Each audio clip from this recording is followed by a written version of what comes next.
Here we go. Cut the fix up. Xbox, babies, put the switch up. See me gearing up for war, don't get it mixed up. I come in peace, kid. I'm bringing commentary and the new releases. I put the hours in. Get play on X, scared. Destroy you on a 4 zone. If you ain't tuned in, head down. With some Xbox, babies, put the switch up. See me gearing up for war, don't get it mixed up. I come in peace, kid. I'm bringing commentary and the new releases. I put to get prepared now. Play on expert level, don't be scared now. You on a 4 zone, if you ain't tuned into the down.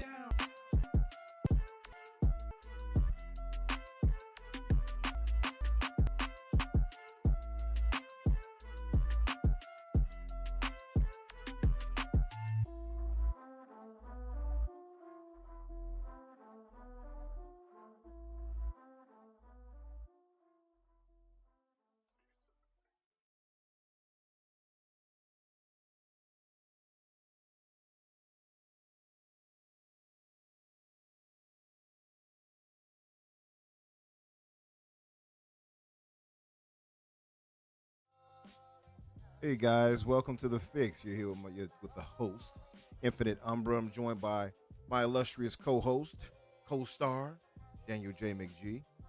What's good, fam? Yeah, we got a couple of things to talk about tonight. I hate to sound like Cody Rhodes. What are we talking about? I think it's a little lame, but yeah, we got a few things to talk about. Not a ton of news going on, but I mean, we do have some things that dropped today. Obviously, Nintendo being one of the major ones. Can't ignore that. Had a few discussions with some friends and buddies earlier to kind of discuss some of the specs with the Nintendo Switch 2 and seeing where it ranks as far as other handhelds and such like that. So we'll get to that soon. But before that, I want to thank everybody that's here. It's so crazy, man, because it's like it's so tough to try to gain a strong audience. So I really appreciate you guys, and we really appreciate you guys for showing up because so many people are live. So I can't blame you if you want to go elsewhere and hear other perspectives. I 100% understand it, and so it's up to us to properly keep you guys here or bring others that could make you want to come here and spend some time with us, and we'll get more into that. I was talking to our good brother Everborn earlier, and him and Kay are going to go back to going over some movie reviews and things like that. So Everborn mentioned, hey, I got to come by sometime. I still owe you that, blah blah blah. I was like, yeah, man, we got to do that, and maybe we can kind of do a crossover kind of thing where me, you, and him and Kay maybe come by and we all like do a movie round table, if you will, discussion or whatever movie that may be, so stuff like that, or show, or whatever it is, season. So we'll figure it out. We'll iron it out. But yeah, man. What have you been up to, Danny? Tell the good folks what you've been up to, what you've been watching, playing, or recording lately. Recording. Yeah, it's been a busy week for me, honestly. In terms of like media consumed, really the only thing of note is that that manga I was telling you about last week that I had like barely started or like one chapter. Yeah. I read the full 2 volumes that my friend had gotten me. It's called Goku Rakugai. It's about the they're called assassins, but they don't really like do much killing.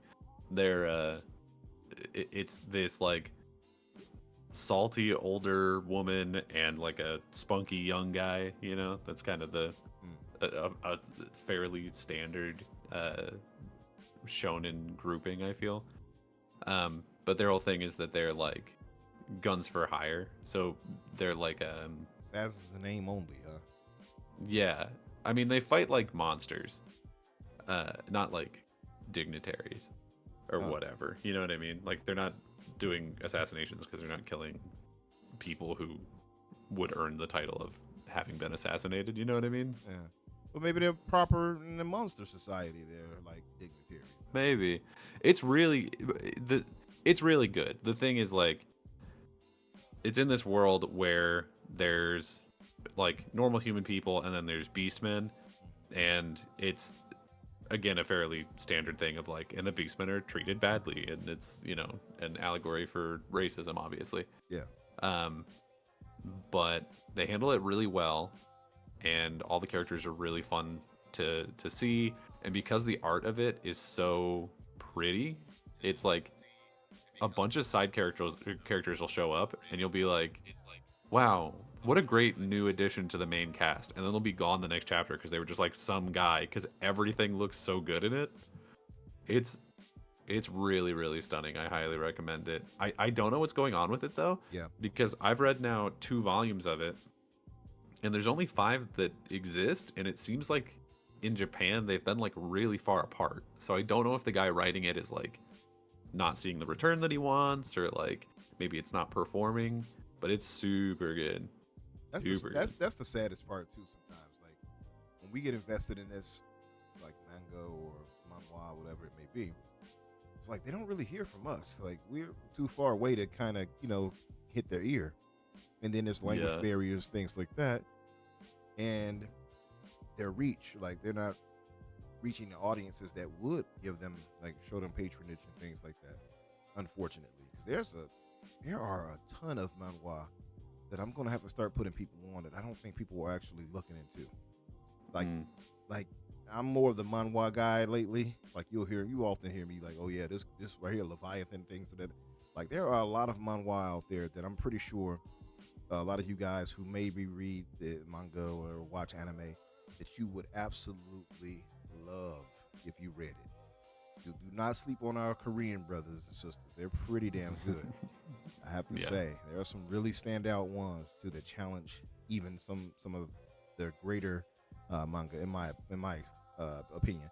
But yeah, I feel like if we could kind of reach some of them to show how important some of their works are to us over here, that could make that type of difference, you know.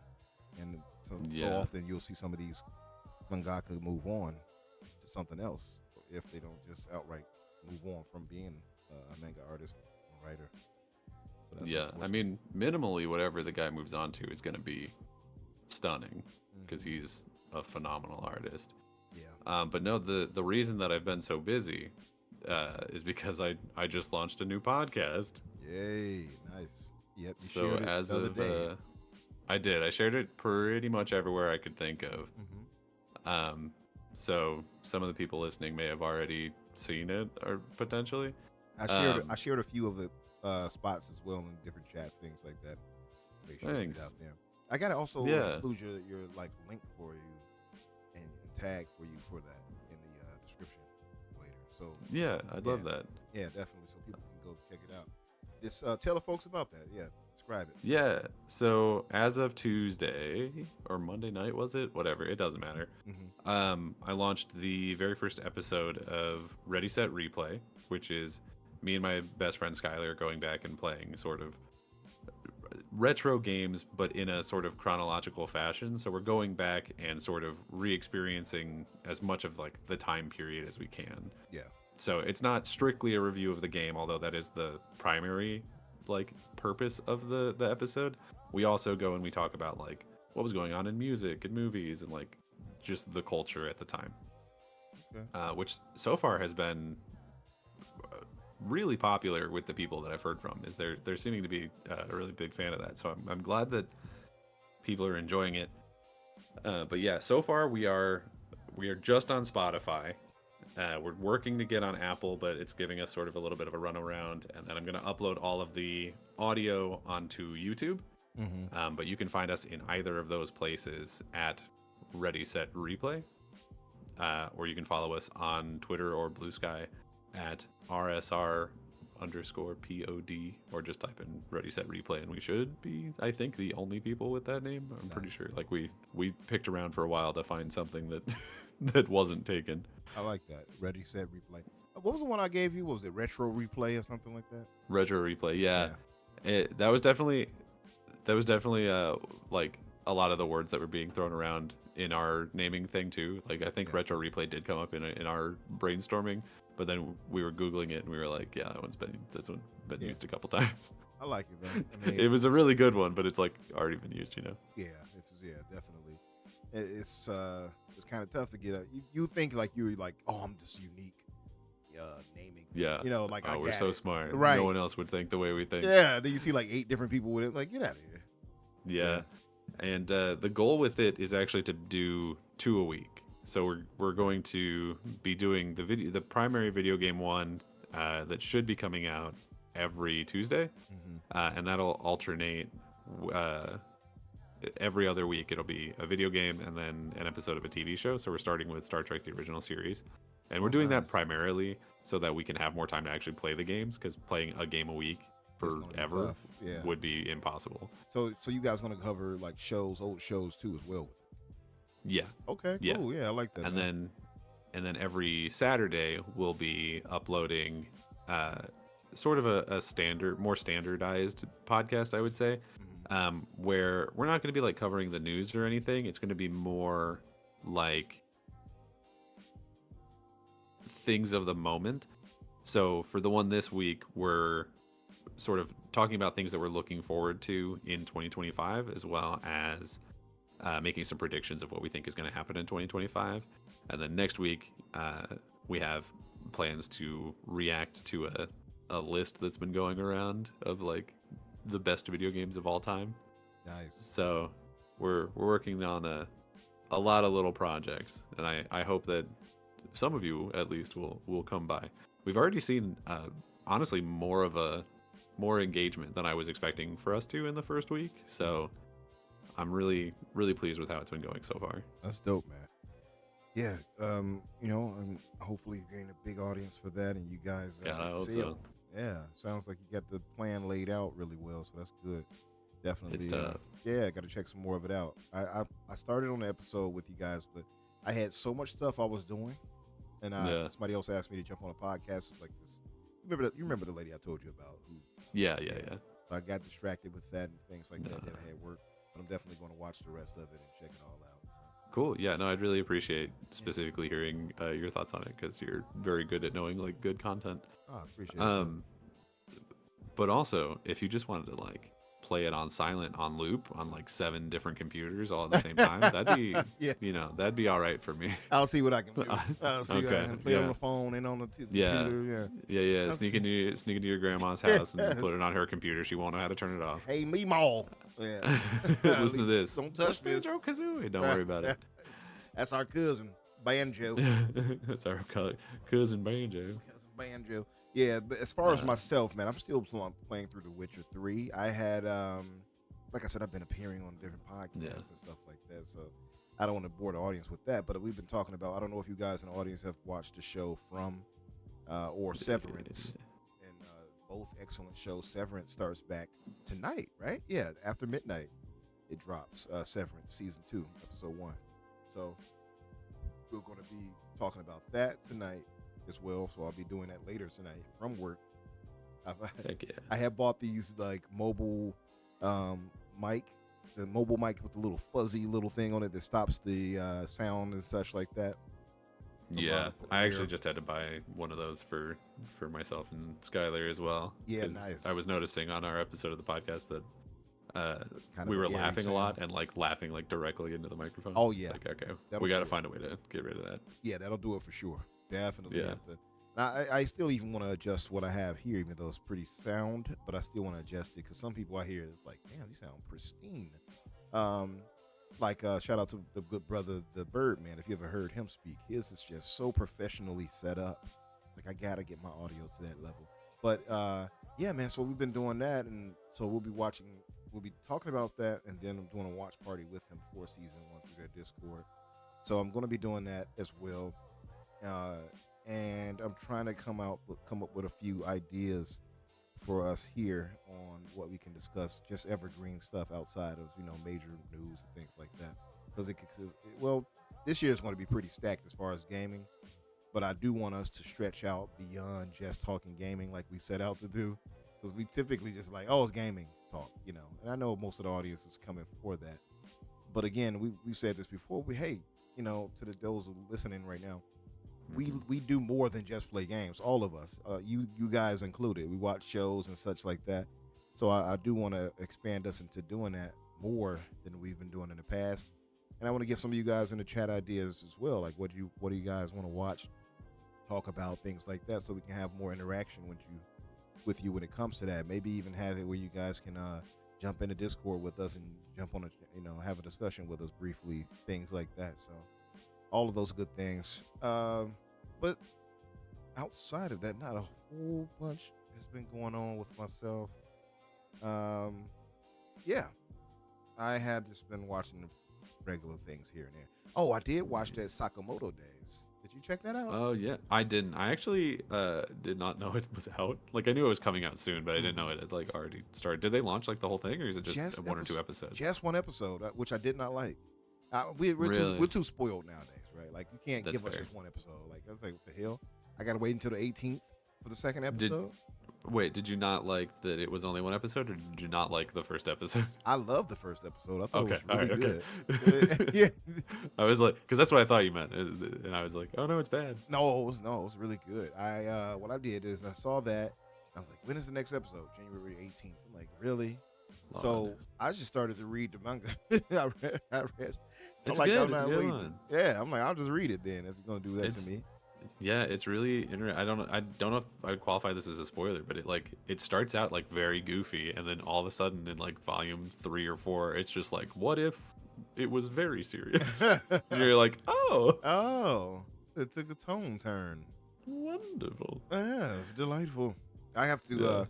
I'm gonna jump into that more, man. I still have other manga that I've just left to the wayside. I still got One Piece. I got to jump back into. I told you. I mean, that's gonna take a minute to get caught up. Oh on. yeah, I got a lot to get through for that. But it's so good. Yeah. It's so good, dude. I bet it is. So yeah, the Sakamoto Days, man. For the first episode, super well animated. I like the voice acting. They got some top-notch voice acting. I even saw that before I watched it. It was like they were talking about like a lot of these great voice actors they have hired on to it. Looks promising. I just wish I didn't have to wait for days or a week before another episode drops. I don't like that. Yeah, But I'll probably end up waiting yeah, it's probably best to wait just to get the whole thing. in a couple weeks and then just binging like 4 of them. Exactly. Yeah. But listen, to move forward, let's move to the news roundup. Yeah, for sure. Oh, by the way, Yeah. I don't know if you can hear it. Well, you can pull up your phone, you can hear it. Guys in the chat, how do you like the background soundtrack change that I made? It's really soulful. I found this guy on TikTok, right, Danny? And he had this featured with an old school clip. I believe it was with Debbie Allen, which is classic, great black actress. She's a choreographer, all those things. Just a talented black woman. And she's the sister of Felicia Rashad, aka Claire Huxtable from the Cosby Show. That's her sister. Oh. And I saw a clip on TikTok. I was just happened to be scrolling by, and it was playing this like cool, vibey, track. I'm like, what is this? And I asked the guy, I said, man, is this your track? Whatever. Would you mind if I want to use this for my podcast? He's like, go ahead. I'm like, hey, you say no more. So I got that, and I had my brother Aaron, our brother Aaron. You all know Aaron, AA Run. I had him extend the loop for it for about 3 hours or so, just to have it play continuously without having to worry about it stopping. And it sounds so cool. So thank you, Aaron, for doing that, and thank you to the gentleman. I have to credit this person somehow. Thank you for allowing it. If you guys hear it, let us know. How does it sound to you? Highlander, thank you for subbing. Appreciate it. What's up, Nady Nay? Or Natty Nay, should I say? Is it Natty Nay or Nady? I don't know. I'm going to say Natty. No, Natty's too feminine. Nady. Yeah, see? Yep. Nate. Yeah. I always wondered how to properly say it, but I'm like, it can't be Natty. That's too feminine.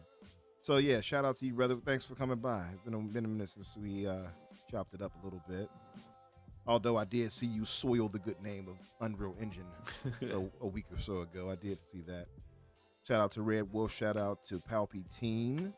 Shout out to Soil Tech, who was the first one to jump in. Shout out to Lucius Augustus, our brother. Uh, yeah. But no, Heck yeah. and Red Wolf Renegade, his birthday was the other day. So happy birthday, happy belated birthday again to Red. Highlander, thanks for subbing to us, man. I appreciate it. Yeah, what do we have in this news roundup?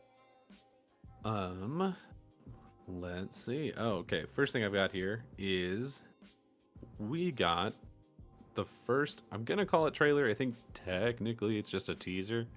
But for the Until Dawn movie. Did you get a chance to watch this at any point? I watched a bit of it. I didn't watch enough. I'm tempted to play the trailer for it, but I don't want them to get us like they got us for the Superman one. No, there's definitely some music back there. Yeah. But yeah, it looks good, but it's strange. Because it looks. So here's the thing: the plot of the movie, based on the teaser, is that it's a different set of kids. It doesn't appear to be the kids from Until Dawn. At a different location, doing different things, and then the twist is to make it feel like the game.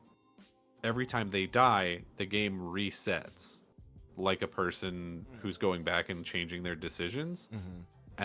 But like also every time that it goes back, it's in a different, they say, genre of horror. Oh wow. Which I don't know exactly what that means, but it sounds interesting. So I guess it's going to switch from, let's say, gore to maybe psychological or to supernatural. That's what it Couldn't sounds tell like. you. Yeah. No idea. And Well- it switches up to different cast members too? No, it looks like it's the same cast. Oh, okay. But then, the thing is that they have to survive until the morning, until dawn, yada yada. Yeah. Yeah. And so it's like, okay, this is interesting, and it feels like something that would exist in one of these games, but it's not Until Dawn.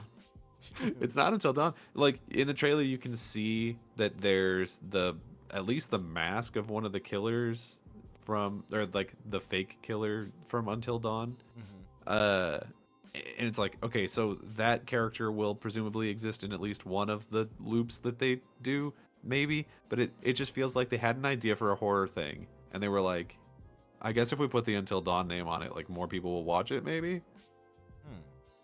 I don't know. It doesn't feel like what I thought it was going to be at all. And it'd probably still be okay, but it's just like a little disappointing to me.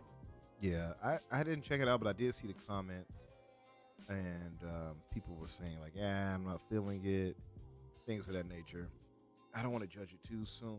I've never played. Have you ever played those games Yeah, Until Dawn? yeah, I love Until Dawn. I've never played them. I've watched it. Actually, it's funny enough. I've watched playthroughs, not all the way, but I watched. Wake that ass up. I watched enough where. Oops, I have to mute that. I had watched enough where I'm trying to get the trailer of it. I'm trying to get this trailer for this thing at the same time as I'm talking.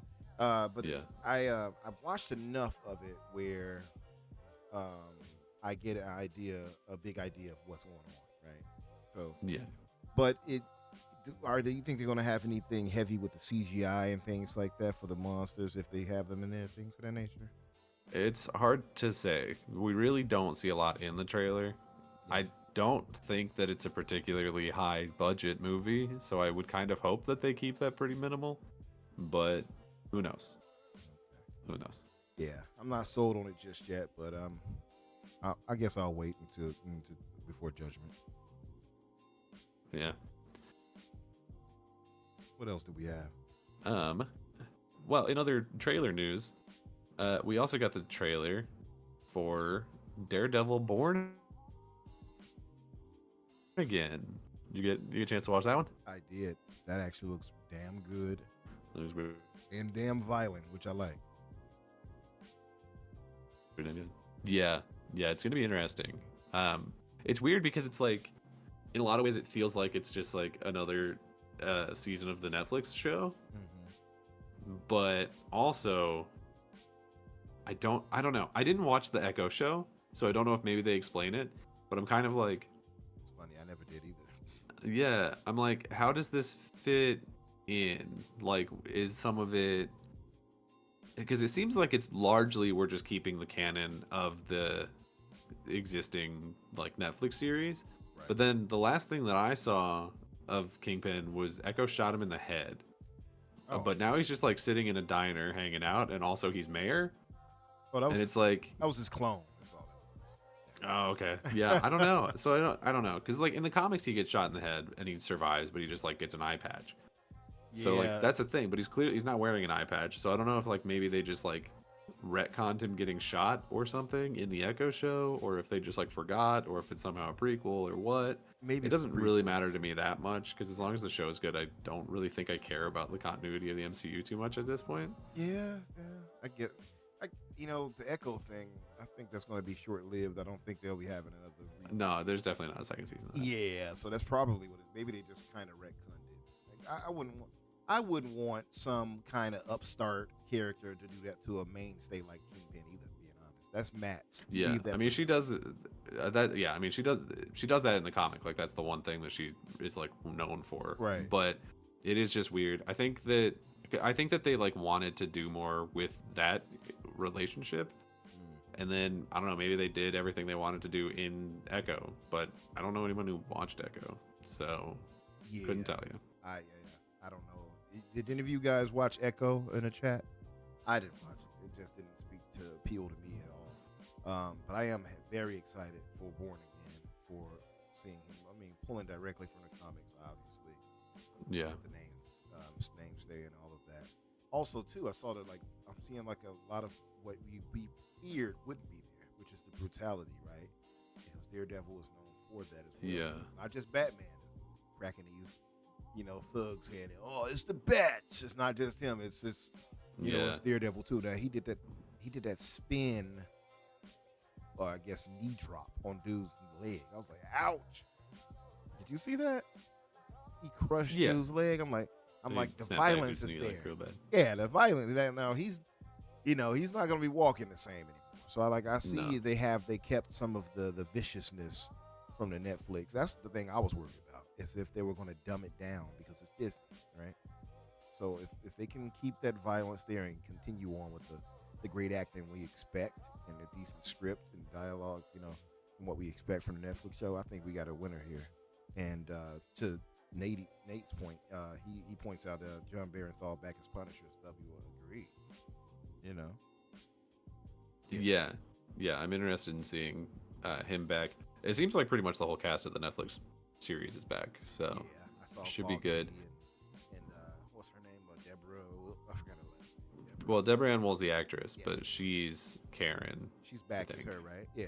Yeah. So they got all of that. They got Deanna Frio is back as Kingpin. I'm all for it, man. I'm super excited. When is it supposed to air, by the way? I think March. March got a lot of stuff dropping. Games and everything else. March is going to be popping. Double check. Yeah. I'm excited for that. Nate didn't even know what Echo was. Yeah. I don't blame him. Yeah. Is it quiet, AJH? I also think that there's a little bit of a delay because I've been like talking, and then it'd be like a minute before it seemed like you heard it. It might be, yeah, because it was a slight. Let me turn this up. My volume did go down. Now that I'm looking at it, what's this computer doing this to me? It said shut up. Yeah, okay, there we go. How does it sound now, AJH? Yeah, I had to talk about it, AJH, man. That was I was blown away by that. I'm a major Witcher fan. So seeing the developers move on to do their own studio and come up with a new title that is very Witcher coded in so many ways, I'm super hyped for this game. Anyway, he says better. Okay, cool. Thanks, brother. Yeah, I think my volume had switched down. I don't know why this computer does that, but I'll have it set, and the next thing I come back is down to 70 something, which is quiet. Very weird. But yeah, what else did we have in the news? 3 studios have been closed down, of which the biggest is probably Counterplay. They made Godfall, The other two are Toadman Interactive, who did Immortal Unchained and did a lot of support work on other games. They did support work for like Vermintide and a bunch of MMOs like EverQuest. And then the third one was Free Jam, who did a game called RoboCraft that I am not familiar with. Yeah, I've never heard of that one. But yeah, just more bad news, baby. Yeah, man. I hate that we have to keep going on because it's like it's something we know is gonna keep happening. Yeah, unfortunately. I'm sorry for those who lost their jobs. Hopefully, they get to land on their feet somewhere and stay inside the the field of what they've trained for. That's the worst part because some of these guys just don't come back. They go on to something else. There's just so much talent we've lost over time. Then we wonder, like, man, why can't we get games like this anymore? Because those guys not there anymore. They're gone. They work at a bank now. Right. They're a bank teller. And upset with their life. And we're upset with the games we get now. But I hope everybody lands on their feet. It's sad to continue to see this happening. I could go more political. I'm not even going to do it. I'm just going to shut up and say, hopefully these guys land on their feet. So yeah. Something going on with America right now. I'm not going to go into. Yeah. I mean, it's weird too, specifically for the what was it called? Toadman Interactive, the support studio. Yeah. Because I feel like there's so many big teams that need extra support lately. Mm-hmm. It's like it's a weird choice. Yeah, it is. It's weird that they can't find work, I guess. Yeah. But yeah, in other news, there are officially 6 million people who have played, 60 million people who have played Space Marine 2. Yay! Hey. Listen, I bought that, by the way. So I have part 1 and 2 on Steam. I still have yet to get into it yet, but that's because I got so many other games I want to get to. I still have to finish up Indiana Jones. But this was major on my list. I want to play through it. I've heard nothing but praise for it. Shout out and respect to that team for getting that done. Who put that out? Was it Focus who published it? I think it's Saber. Saber But I have to Interactive double who check. worked on it. I guess Focus Entertainment published it. But yeah, shout out to Saber, who've made great games. So shout out to them. Very Gears coded this game here, but I've heard nothing but love for it. Our good brother Lucius did a preview or review, actually, write up for it on the GCP blog. So if you all haven't checked that out, do. Yeah, excited for them to actually do well. Games like this, I think, should succeed. I love to see it. Yeah, absolutely. It's good to see that in this time of so many games trying things and failing so completely, that one of them has just broken through in a way that I really don't think anyone expected.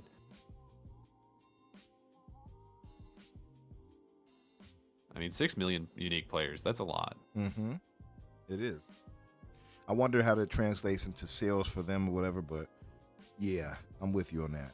What's up, Abdel? What's up, brother? Nate says he still has to finish Indie, but every time he sits down, it's hard to dive into a story when the homies are playing something. I get it. And yeah, AJH. And I'm in Thailand too, Sukhothai, and it's the pacing for that is a little tough because again, I'm trying to find everything, going to every corner of that place and trying to figure out these puzzles, and it takes up some time for me. So, but I do want to get back into it and finish it up. What else did we have, Danny? Let's see. Hey, we might be getting a new Halo game this year. It seems like pretty much the only way that could happen is if all the rumors of like a CE remake are true, which is probably what we're looking at here. So hey, I don't know. Maybe we'll get it announced next week or at the. If I had to guess, it would be the summer showcase. The June show, who knows? Yeah, that feels more likely. Yeah, more likely for sure. I mean, if it's the Halo 1, if it's the Halo CE remake in Unreal, I'm going to be a happy camper.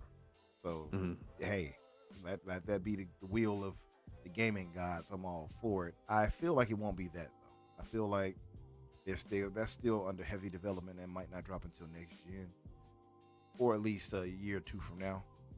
But I would say this could be, if it's anything, maybe it's finally the game that we know Certain Affinity were working on, and it wasn't so canceled after all. Maybe Oh yeah, maybe. that could be that. I don't know. Yeah, they were saying because wasn't it like they were working on like a battle royale or something? I don't necessarily know that that's still like the best idea to put out. Me but couldn't either. hurt. Why not? Allegedly it was that, and I think I heard or read that it was started from that way and then developed into being something more. Okay. So Well, that's promising at least. yeah, hopefully I it's guess we'll true. just have to wait and see. Absolutely. I still feel salty that we won't ever get any like story DLC for Halo Infinite, unfortunately. Yeah. Yeah, but that would Yeah. be crazy if we got They managed definitely to left get that. yeah, I mean they definitely left some cliffhangers there. But at the same time, like honestly, the story DLC I would want from Halo Infinite would be what happened in between 5 and Infinite. Because Mhm. it seemed like all of the cool shit happened then. That too, and this is one of the issues I had with Infinite was just again that you can't commit the sin of telling without showing. You have to Yeah. show. And when we missed out on so much of what happened to Fireteam Osiris, Captain or Commander, what's his name? We hear like the recordings. I can't think of his name right now, but we hear those things. It's like, and I sure would have loved to see some type of cutscene for that. But, still a great game, still a great campaign. I know my brother Soil Tech, he's playing through it right now. Told him I'd jump in, probably crack his head a few times as his teammate in Halo. But yeah, hopefully it's something good. And shout out to Rebs Gaming who shared that information. He's very connected with the Halo information. So I believe it. I'm willing to believe that's true. Yeah. Yeah. Let's see, what else do we have here? Do you want to talk about the Microsoft games potentially going to Switch 2 now? Yeah. Yeah, we can go into that. This is a good time for that? Because we were talking about it a little bit before the show, and I really feel like people are kind of overplaying what that could even possibly be. Yeah. So what's your thoughts on it? Well, I guess we could read the blurb first. What's it saying here? Let me find, I think it was Rebs Gaming's tweet here. But it was basically just saying that he had seen what the like launch lineup for the Switch was, and which is in terms of just like every game that's playable on it. Obviously, not necessarily just the first party ones. Right. And he was saying that here it goes. I won't go into details yet, but out of all companies I'm aware that are making Switch 2 games, the largest list of confirmed games is from Microsoft. Literally, there's more games from Microsoft for Switch 2 that I know of than any other company. It's a lot of stuff. Man. Yeah, but like, here's the the thing's weak as hell. Like, it's not gonna be anything new. Like, what are we like? I don't know. There's people who are like, oh my god, they're gonna put like Halo 5 on it. It's like, no, they're not. It can't run Halo 5.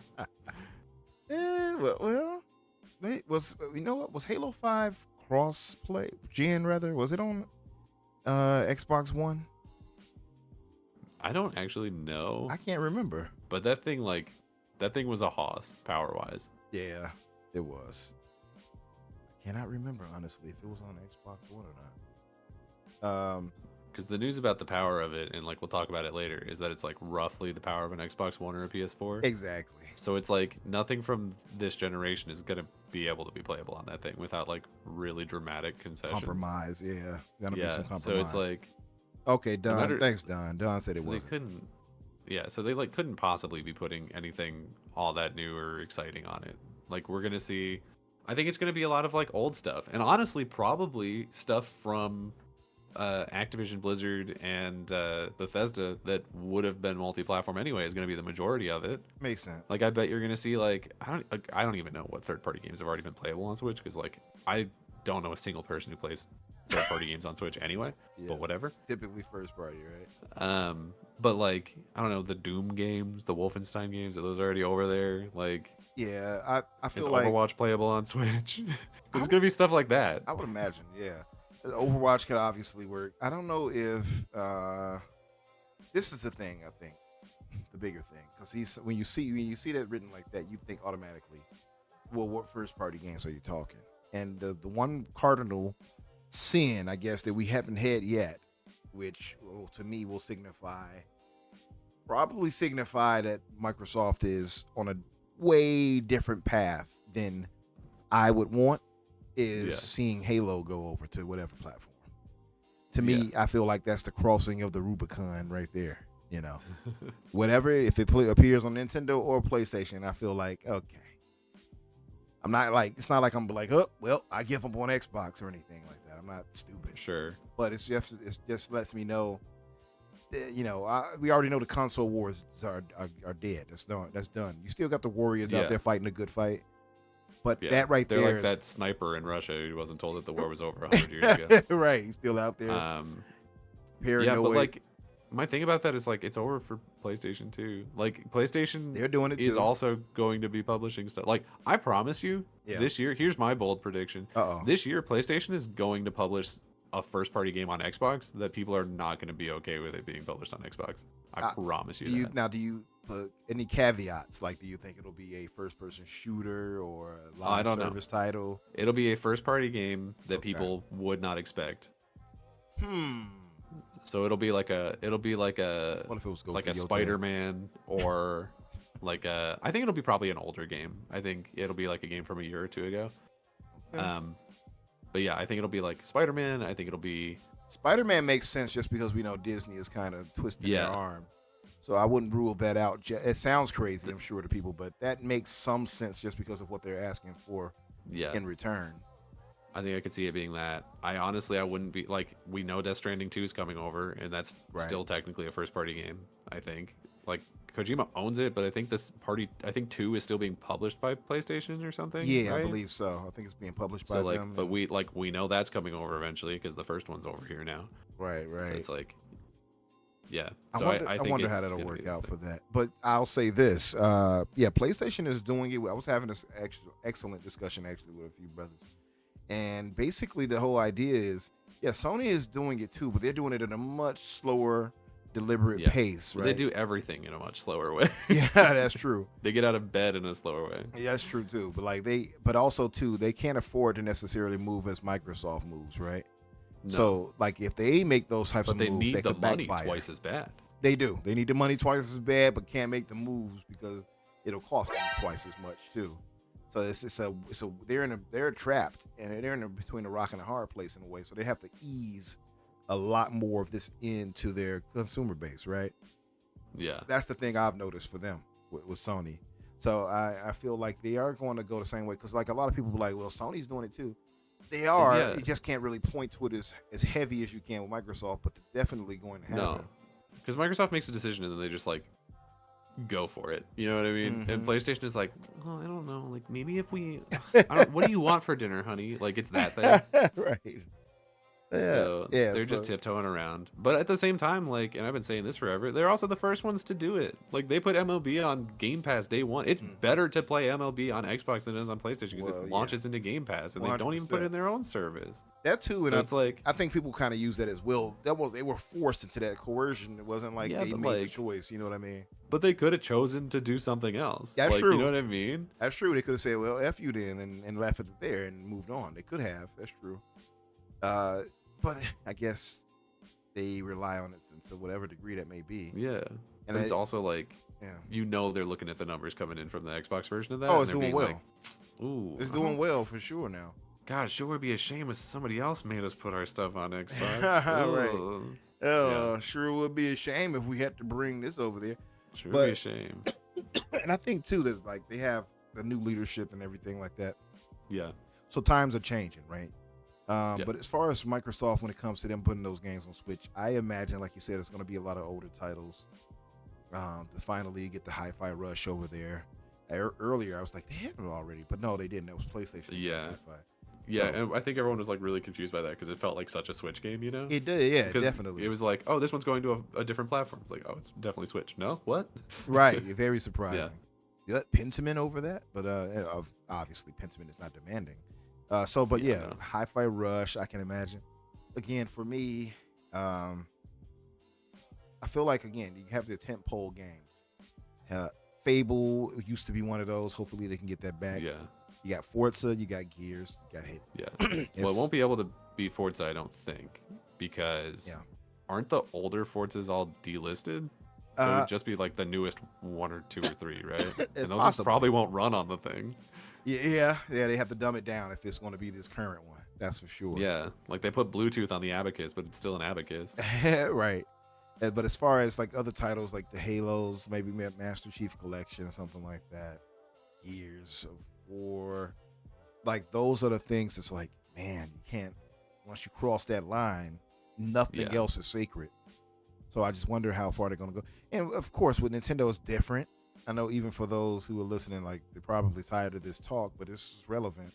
And Yeah, the thing is, Nintendo, we look at them as a complementary console, right? So we don't really look at them as competition. Now, I would feel even less bothered if it was Nintendo, but I still feel away. But I think seeing Halo pop up over on PlayStation, I still would feel away, because I think at the end of the day, exclusives do matter, even if we as consumers shouldn't be Yeah. fighting for them. It hurts us more than helps us. I understand that dynamic. However, I know that it not having that exclusive nature there could jeopardize the platform. That's the worrisome thing for so many, is that, you know, Xbox could go under, right? That's the worry. I don't see that happening. Like the absolute like nuclear option is that they stop making consoles, but they'll never stop making the games. You know what I mean?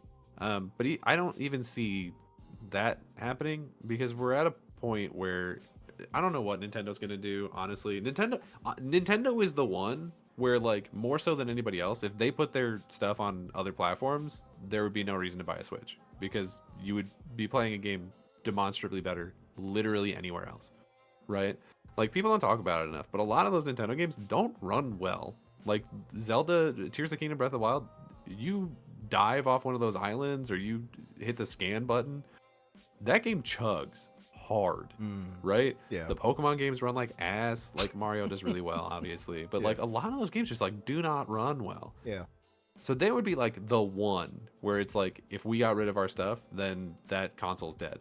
But if Right. PlayStation and Xbox were both like, we're gonna do timed exclusives for literally everything, like every single thing that they ever made, then it just becomes it becomes a competition of hardware instead of software. Well, the software would still obviously matter if it was timed exclusives, but less. And in that situation, like the game has changed, but it's still competition. Like the console war would still exist in the same way that like Apple and Android are still a thing that people fight about. But like they do all the same things. Like there's barely anything you can do on Apple that you can't do on Android, and vice versa. You know what I mean? True. Like people can pop off in their little clown cars about like, oh, well, the Android phone puts a blue bubble or a green bubble on my messaging app, but like no one actually cares. They just say that to be elitist. Yeah. No, yeah, I definitely get that view. Ah, man. I just feel like, I don't know. Again, I feel like it's kind of that last straw, right? And it could be the one that breaks the camel's back. But we'll see how it plays out, I suppose. We had a generous $10 donation from my good brother, Dun Otaku. He donates and he says, the Switch 2 CPU is a decade ahead of the PS4, Xbox One, and it has storage speeds on par with the Series S and X. The raw T-flops is close to a PS4 Pro. The architecture is NVIDIA Ampere 2020, so it's not 1-to-1. We got a few things to discuss on that, Dun. I should have thought to reach out to you if you to get you on to talk about this. Actually, it'd have been actually worthwhile. I don't think we have enough time to really bring you in for your expertise on that just yet, but I talked to a few on that, and as far as the specs go, and it has some things that's working out well for it. I'm sure it's going to pay off, but then in other ways it's less powerful than for instance, a ROG Ally, for instance, just as far as the GPU. Now the ROG, of course, is an APU shared with the CPU and GPU, but the nearest conversion of what the ROG has in it, I believe, is a 1060, or excuse me, a 1650, should I say, Ti. So this is slightly less powerful than a ROG, from my understanding, but it probably has other features that make up for it. I'm sure they're going to rely heavily on DLSS, things like that, which everything is nowadays to upscale and such. So, but we'll get to that in 1 second. Thank you for the $10, brother. What else do we have, Danny? There's a couple other smaller ones, but I think we're getting to a point where we should probably just get to the main topics. So the other one I have here is PlayStation canceled 2 more games in their live service catalog. Oh man, what 2 new games were these? So we don't know what one of them was. I guess technically we don't know what either of them were, but apparently Sony Bend was working on a live service game which has now been canceled, and Bluepoint was working on a live service game that was evidently a God of War game that has also been canceled. And Sony has come out and specifically said, like, but we're not going to close the studios. And it's like, I don't know, I think the Sony doth protest too much. I don't think they'll, I don't know, Bluepoint might be okay. If I'm Bend, I'm updating my resume. That's a good point. I mean, because they have been screwing over Bend. They have been screwed over the second Days Gone came out. You're not wrong. And I mean, they've complained about it. You have the former dev there who is still bitter about how they were treated, to the point where some of the fans have even turned against him, like, all right, man, let it go, whatever. But they have not been done well. Sony, that was smart of them to at least address it and say, hey, nobody's being let go. Yeah, no, I just don't believe them. Right, you gotta be on. It's a little shaky.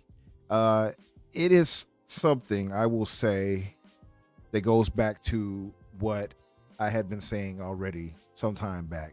Even one of our podcasts was titled Out of Gas, GAAS, of course. I'm thinking I'm clever. But it's pretty obvious that the experiment of live service games is over at Sony. And why do I say that? Well, they show us that, right? Let me see if I can pull this up on the screen. And it is, I mean, again, it's evident if anybody has been paying attention. And hell, when I actually went to look at what games had been canceled, it actually shocked me. I'm like, wait a minute, damn, all of these? Yeah, it's a lot. Yeah, it's like, some of them sound like they would actually do really well. Yeah, they did, right? Like, obviously Spider-Man, right? You would think that would have done well. Clearly, The Last of Us with the factions, right? Those go without saying. So, like, but you have some that's like, wow, they canceled that too. So let me switch it over to this other scene. All right, and here we go. A list of canceled PlayStation Live service games from roughly the past year. Just the past year. 1 year. 1 year. Insane. And people tell me that Xbox is dying. Right. People talking about Xbox. I think our Hoove brothers need to be worried about PlayStation. They can't afford to do what Microsoft is doing. And this right here, this is costly. So to go back to the piggyback off the 2 games you named already, that's what, 2 or 3 years worth of millions of dollars going down the drain. Just gone. Flushed.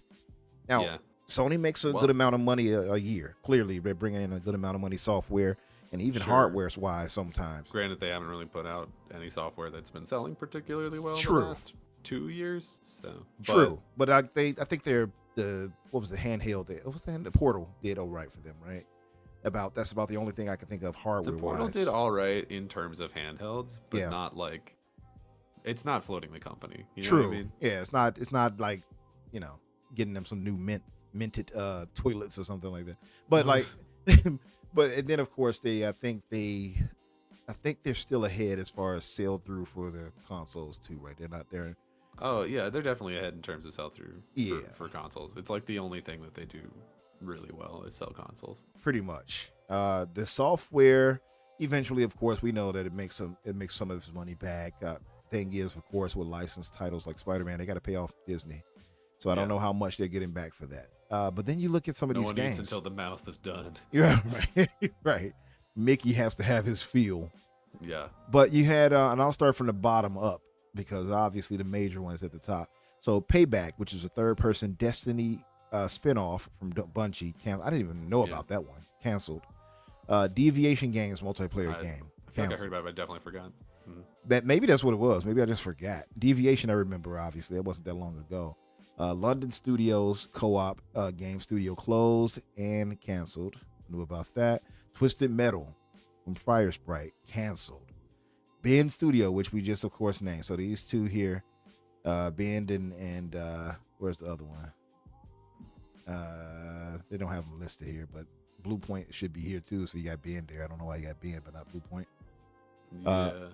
Spider-Man 2 multiplayer canceled. The Last of Us multiplayer canceled. Unannounced God of War. That's it right there. He just didn't put it. Yeah, he just didn't put Blue Point. Shout out to Kami though, good brother. And Concord, obviously the biggest and largest gaming failure of all time. It sounds crazy to say that, but it is. But it is. So we had a podcast called the Running Out of Gas. I have theorized that aside from our PlayStation brethren not really caring for these types of games, like this, when we heard that, I think all of us collectively scoffed at the idea of 12 live service games.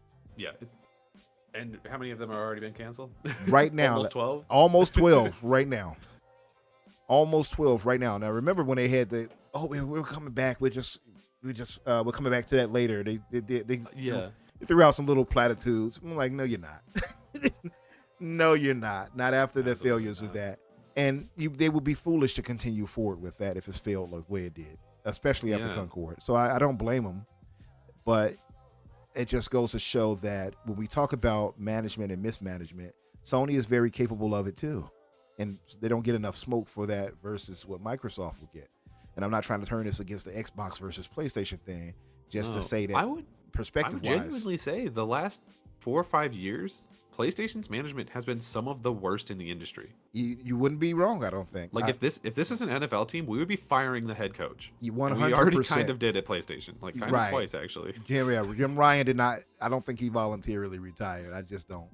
And people are saying that so they don't believe Sohei did either. They think they just kind of ushered him out of there. Yeah, I think he just did an interview today too, where he was like, thought it was a bad idea. I didn't watch all of it, but I've heard snippets of it and some things he said, and people are saying they believe he was ushered out of there. The two big takeaways from it were he thought the live service idea is bad and he would have pushed against it, and that he thinks that Xbox's multi-platform strategy is really smart.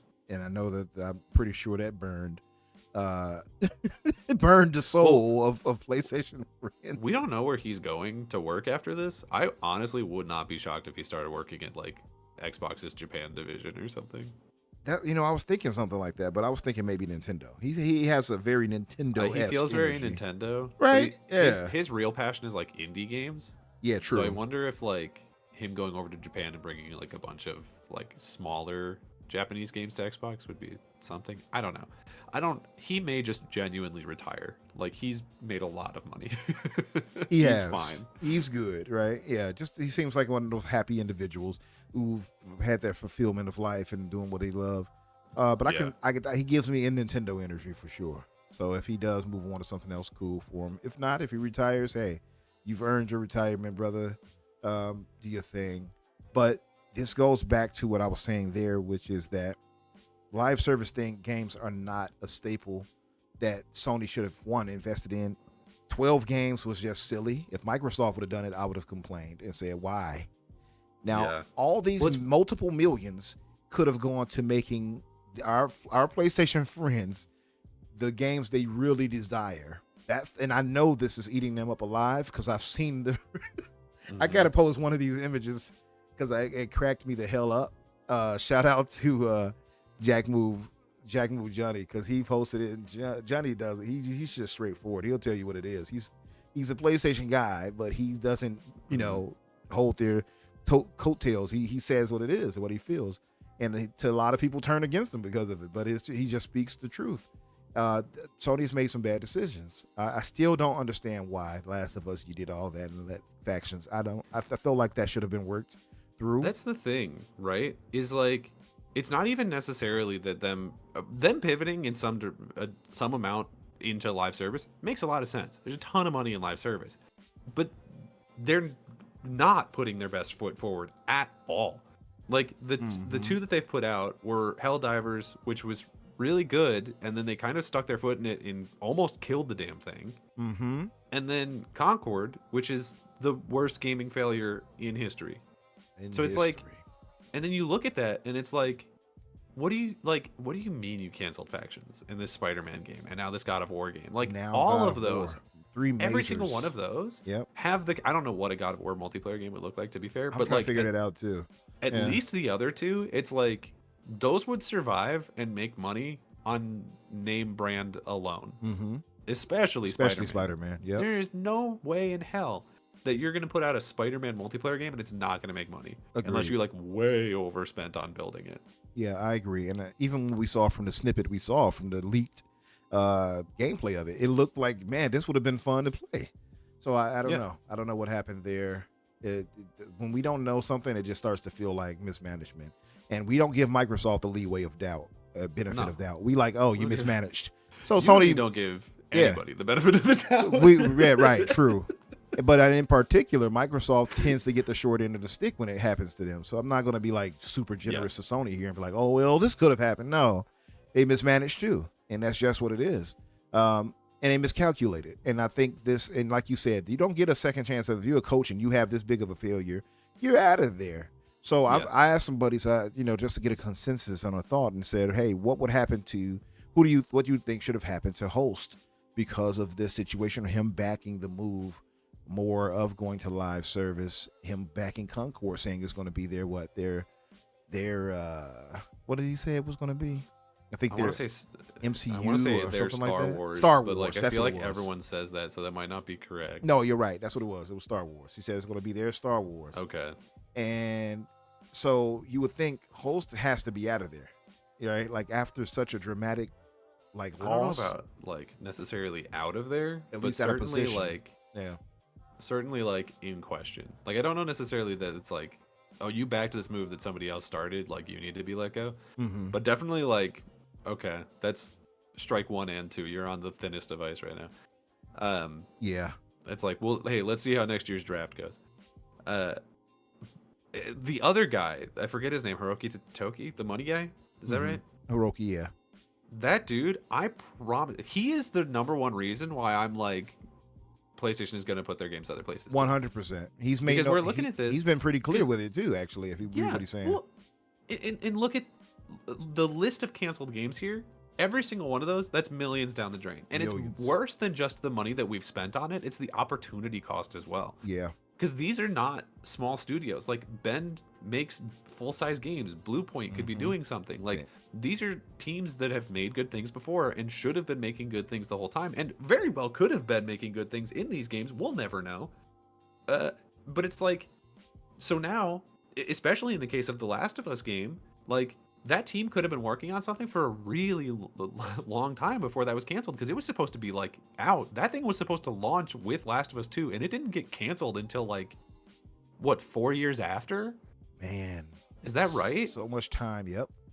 Had to be about Yeah. 4 years, if not 3. And and going back to what you said, yeah, that's so much money lost, and it's so much opportunity missed, because they could have been making the next big thing for Naughty Dog. Well, the Last of Us multiplayer thing in particular, I think that's the one that upsets me the most, because it's like Spider-Man's always going to be big. There's no opportunity cost, really. I mean, there is obviously opportunity cost because the team that was working on it could have been working on something else. But especially with The Last of Us, right now, Last of Us is having like a moment, with the TV show and all that. Season 2 just got its trailer like last week or the week before. People are excited about it, and we're in a situation now where we talked about it last week, where it's like, okay, well, there's no more Last of Us content. Like they're gonna have to wing it on the show for like 4 seasons before we get another Last of Us game, because now they're working on this space game that honestly, even that game is probably going to be further out than it should have been, because we spent so much time on this Last of Us multiplayer game that isn't coming out. Right. You know what I mean? And so it's like, this multiplayer game, the live service aspect of it, like we could have put some amount of story in it. I think from the rumors that we were hearing, it was going to have something, and you could have integrated at least some part of that into the show or something, or kept people interested in the Last of Us video game series throughout that period, because now the show's going to have to exist by itself for like half a decade before we get any new Last of Us content. Yeah, so true. So true. Shout out to our good brother K. What's up, K Asante? Yodani Kuzada, what's up, brother? Yeah. I think I said Abdel earlier. Abdel, what's up? AJH, of course. Gray Monad, I see you hiding out there. And we had just got a Canadian Canadian $10 super chat from my good brother MJ Plays. Shout out to MJ. PlayStation bad. He says PlayStation bad, Xbox good. It's just bad at different times. Xbox was bad a while ago. Now it's PlayStation's turn. Right. Shout out to MJ too. He made sure to tag me on a tweet showing that he had surpassed me in subs on Twitter, on YouTube rather. I was like, oh, thank you for rubbing that in. Now we have a rival. Yes, we have to destroy him. We'll have to take him down. Yes. But yeah, it's even beyond that, right? It's like it annoys the hell out of me. I kind of forgot what I was gonna say. But it's Don said, "What are you talking about? We're about to get The Last of Us remake remastered." Of course, you're right. That's true. Oh, that's what I was gonna say. Sorry. Like, do you remember when the Fallout show came out and every single person on every single IGN and GameSpot and everything was like, "What a missed opportunity that there's not a new Fallout game to go along with this." And it's like, they were kind of right. Like, they were really overplaying it, but they were kind of right. Mm-hmm. The next 4 seasons of Last of Us are gonna come out with nothing. Yeah, and it's the same type of energy they need to have for it. They're not going to have it, but they should have it for that. And again, the bigger thing here is just, we know this is a business. At the end of the day, for us, we look at this like, oh, all these games I could have had, all these games that we could have played. For them, it's like all this money we just lost. All this, like all this, like you said, multiple millions and all of these gone. It's not tens, like a 8, 9, or 2 or 3 million either. A lot of these are probably in tens of the tens of millions, very much so. Concord? Obviously, didn't we get that number? It was like high as, like it was crazy high.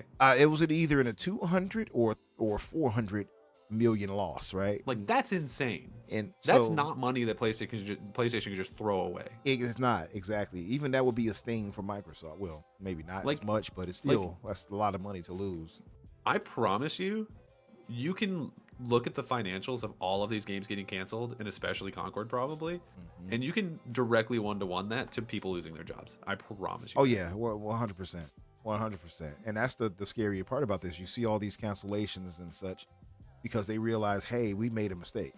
And I don't understand how you thought to make 12 live servers. I just don't understand how that thought process came up. And shout out to Dunn. He says that, just to counter me, he says, I don't believe the live servers initiative at PlayStation is over because they tasted the success of Helldivers 2. Yeah.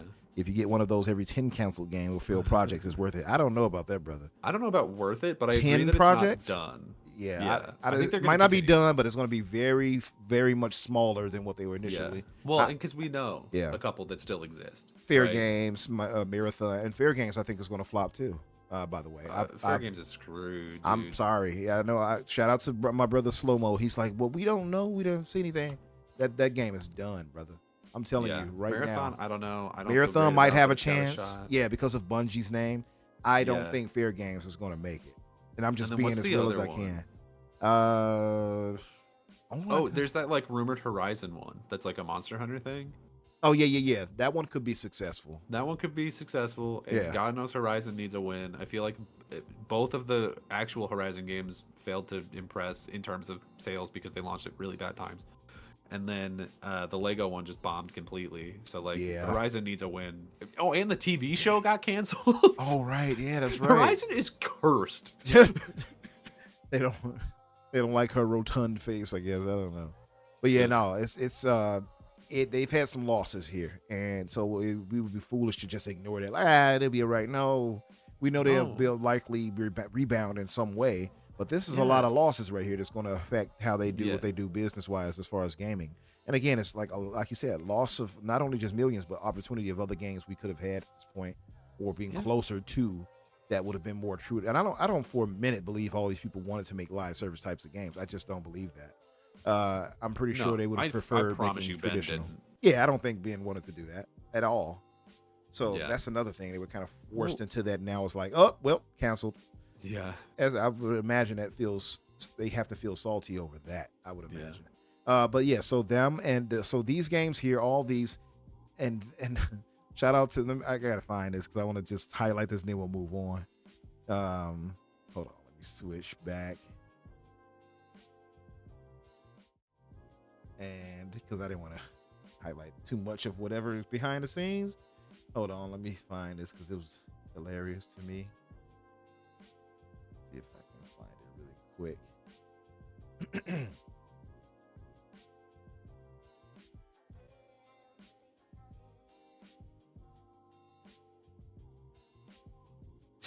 Here it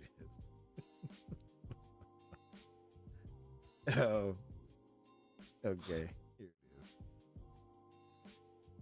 So Wario posted Bloomberg PlayStation cancels 2 live service projects from being studio and Blue Point. The Point project was a live service God of War game, according to Jason Schreier and John Hartsfield, aka Jack Move Johnny.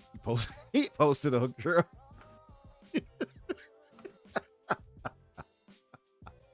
I don't know why. I laughed so hard at that image. It's like, why is she looking like that right there? She's like, huh?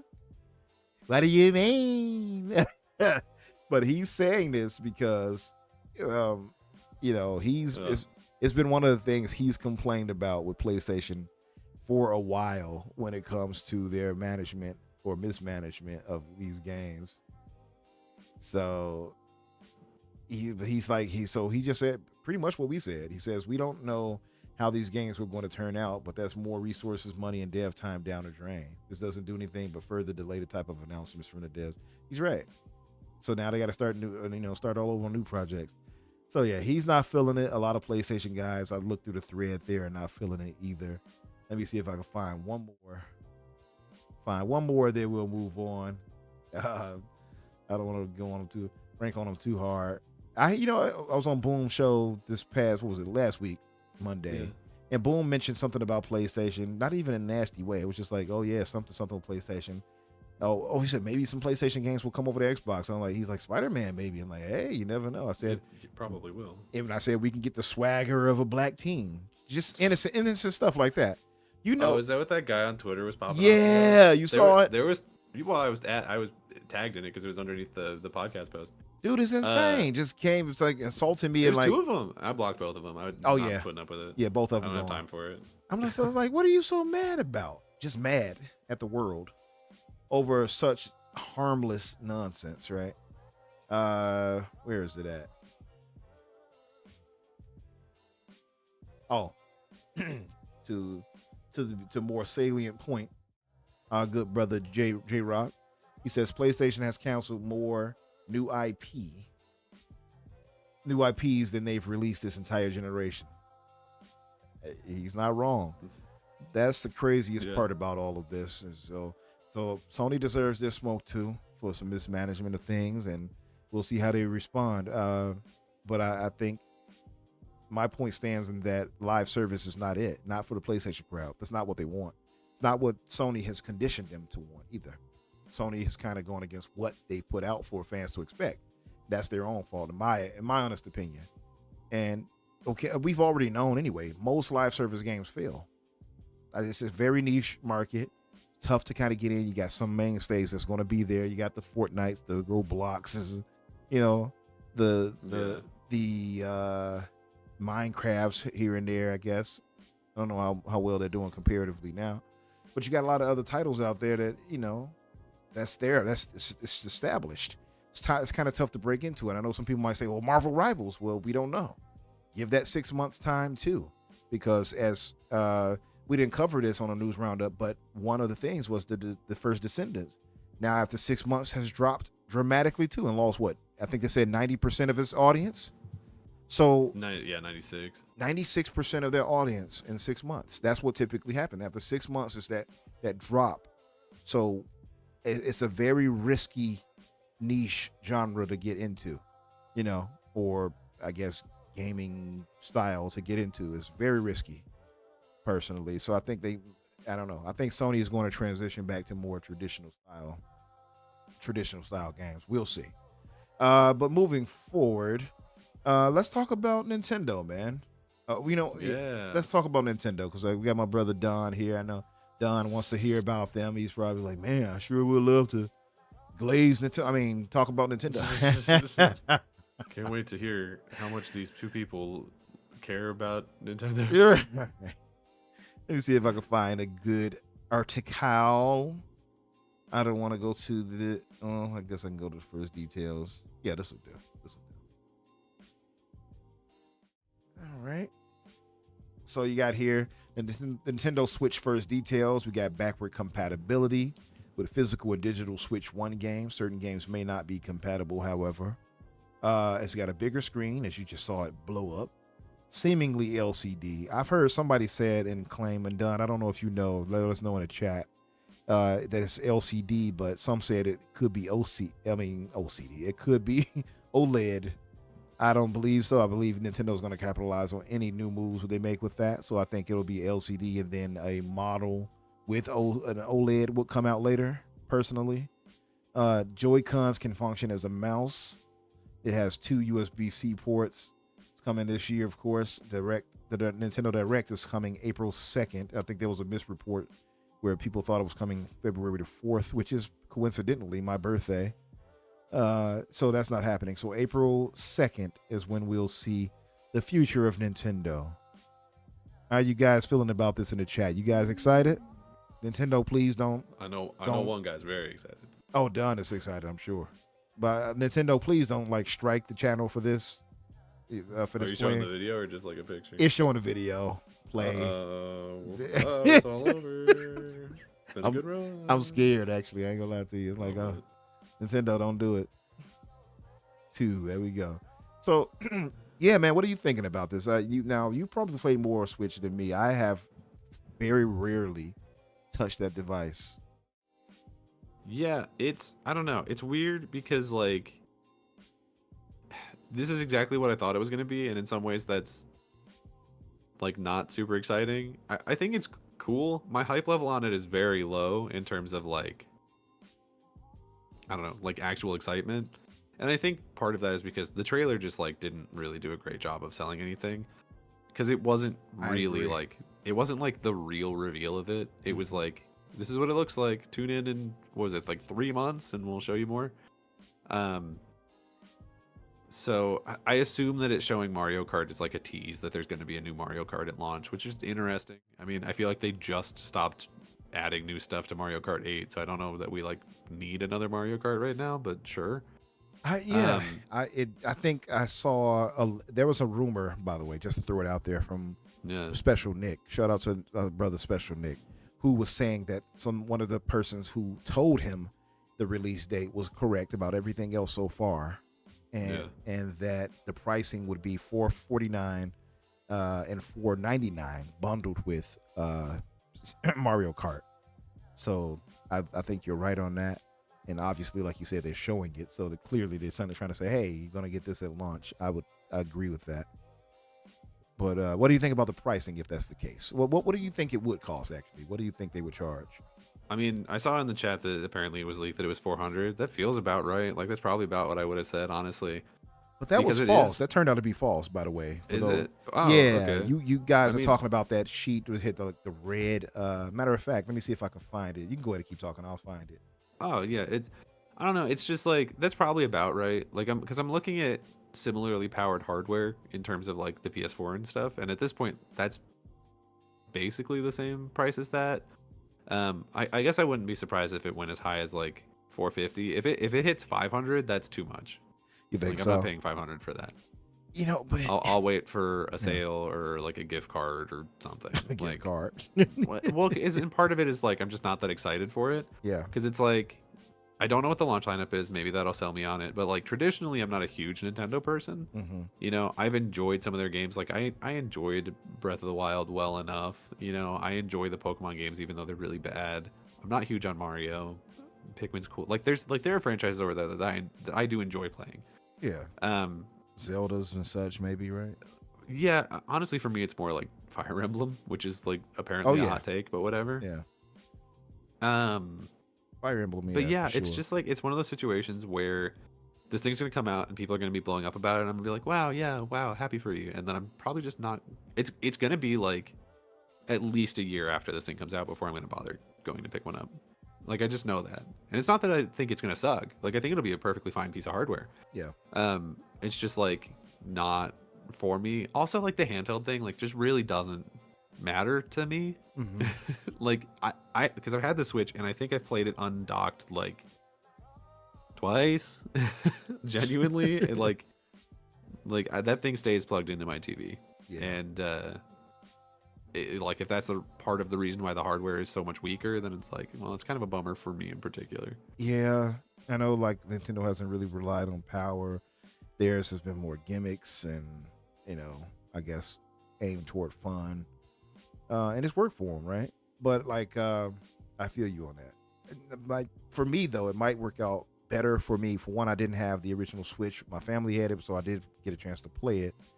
Some family members had it, rather friends have it. Yeah. But me, I never saw the interest of investing, especially since I have a PC that can emulate so many of these. Anyway, I ain't gonna go into that. But so like for me, it never was the thing for me. But I'm definitely going to get the Switch too. I don't know, man. I thought, and maybe I'm just like delusional, but I thought 450 to 500 is the reasonable exact price they would charge.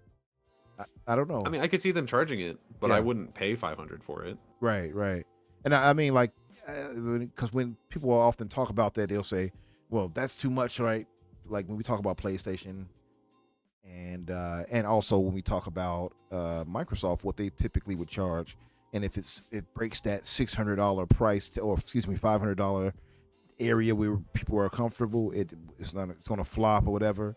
I believe next gen for Microsoft and for Sony is going to be much more expensive than normal. I think it's going to be in the $700 to $800 range.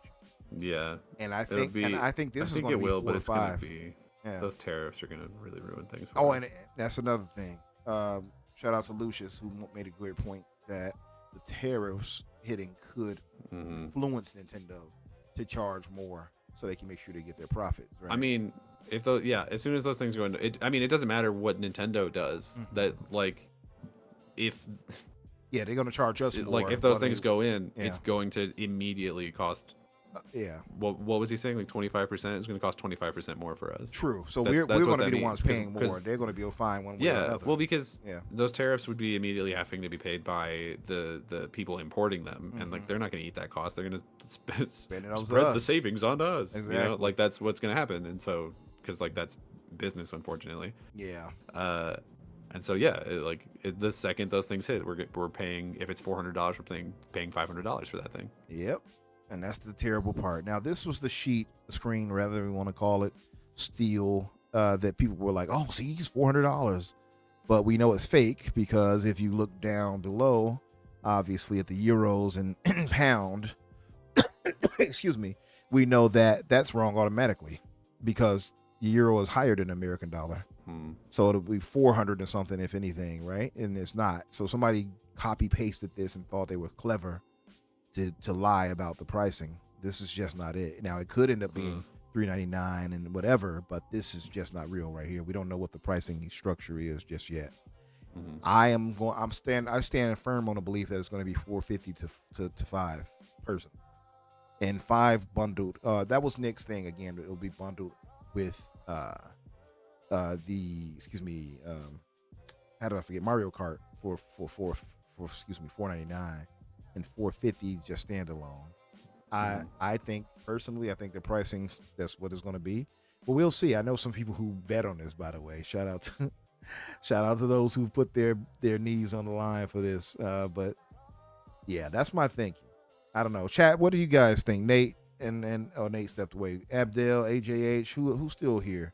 What do you guys think it would be done? What pricing do you think it would be? Let us know in the chat so we can check on it and see what you guys thinking. MJ says that the PS5 Pro was the same for Euro and US, I believe. I don't know, man. I have to look at that. They said HAH says the reason I call BS on this is the UK is usually $50 cheaper. Okay, I see. So Yodani, he thinks it'll be $399. What did Don say? This trailer wasn't excited. Don didn't feel it either. It wasn't a great trailer in terms of like why you need to buy this thing. It wasn't a Yeah. great trailer because they showed like all these new ports and stuff. They didn't say what they were. right. Like I can look at it and be like, oh, it's a USB-C, but like, so what? What does that mean for me? You know what I mean? Right. It was universal. Wow, great. You know, and then there's the bit where the Joy-Cons like move across Mouse. the ground like a mouse. Yeah. And now there's a rumor that like you can also use it as a mouse. And if anything, that's only confused me more. Of like, for what? To what What end? games are they going to be? It's going to be some clever usage. You know, they have the gimmicks and such. That's what I'm wondering too. Yeah, there'll be like a 1-2 switch, and then it'll never be used again. Right. Except like whatever the next Mario Party. Well, we just got a Mario Party, so it'll probably be a while before we can get one of those. I don't know. I'm sure they'll just probably convert it over. Mario Party Switch 2 version or something. Jamboree too. Jamboree. Oh, they won't be able to do their naming convention of that though, because it'll immediately make it so that like everything sounds like it's the sequel. Yeah. They won't be able to be like it's the new Super Mario whatever, because if they just slap a 2 at the end, people will be like there's a sequel already, and like, Right. no. Wow, they're so fast. Well, yeah, Don said he better hear a lot of glazing. So go ahead, Danny. You want more glazing you want to give them for Nintendo here? I think the device does actually look really pretty. Yeah. I think the black with the little highlights of colors is much nicer than the way that the original one looks. Mm-hmm. I like that the Joy-Cons are bigger. I think that's great. Yeah. Sizable screen too, right? I think they moved. Yeah, up it's a to pretty decently sized screen. It looks like it's 8-inch. LCD and not OLED, which is like kind of a bummer. But again, I use it docked anyway, so I don't care. Yeah, it's not going to bother you one way or another. It's Nah, also, I it think, doesn't. 8-inch too now. Pause. But it's an 8-inch screen, it looks like. Yeah, well, I think the OLED was, I don't know how big that was, but it was bigger. Yeah.